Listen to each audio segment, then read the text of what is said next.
অৱশেষত শিৱসাগৰৰ ভটিয়াপাৰত অৱস্থিত ONGCৰ RDS 147A নম্বৰ ৰিগটোত হৈ থকা গেছ নিৰ্গমন ৰোধ কৰিবলৈ শিৱসাগৰত আহি উপস্থিত হ'লহি আমেৰিকাৰ পৰা অহা 3গৰাকী বিশেষজ্ঞ।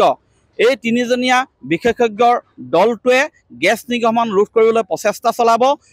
আজি কিছু সময় পূৰ্বে ONGCৰ তথা অসম চৰকাৰৰ আহ্বান মৰ্মে প্ৰস্তাৱ মৰ্মে আমেৰিকাৰ পৰা 3জনীয়া বিশেষজ্ঞ দলটো আহি উপস্থিত হৈছেহি শিৱসাগৰ চহৰত। আৰু শিৱসাগৰ চহৰৰ পৰা পোনে পোনে তেওঁলোকে ইতিমধ্যেই তেওঁলোকে ভটিয়াপাৰত অৱস্থিত সেই ৰিগটোলৈ ৰাওনা হয় আৰু সেই ৰিগটোত ইতিমধ্যেই প্ৰৱেশ কৰি তেওঁলোকে সামগ্ৰিক দিশ তেওঁলোকে নিৰীক্ষণ কৰিছে।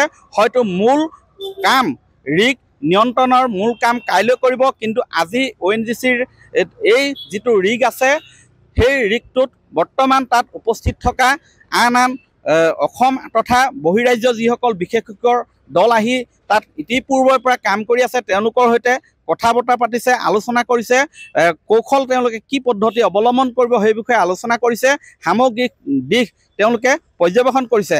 আৰু ইয়াৰ পিছত আজি পুনৰ তেওঁলোকে নিশাৰ ভাগতো এই বিষয়ে আলোচনা কৰিব আৰু কাইলৈ পুৱাৰ পৰা পূৰ্ণ গতিত ৰিগটো নিয়ন্ত্ৰণ কৰিবলৈ চেষ্টা চলাব। আমি ইতিমধ্যেই জনাইছোঁ যে যোৱা 12 জুনত এক প্ৰচণ্ড বিস্ফোৰণ হৈছিলে, তাৰ পিছতে অহৰহ গেছ নিৰ্গমন হৈ আছে। আৰু আজি নৱমটো দিনতো গেছ নিৰ্গমন ৰোধ কৰিব পৰা নাই।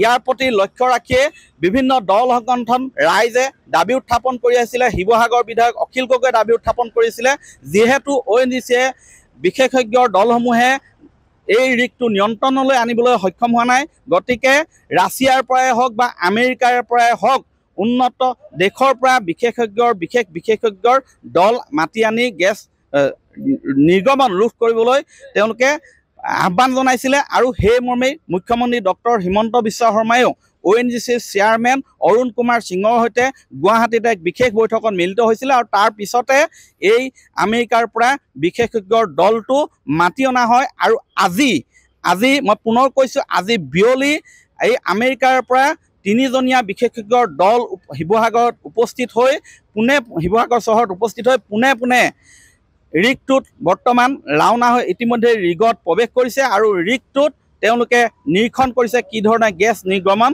ৰোধ কৰিব। অনাগত সময়ত লক্ষণীয় হ'ব আমেৰিকাৰ পৰা অহা এই 3জনীয়া বিশেষজ্ঞ দলটোৱে কিমান দূৰ সফল হয়।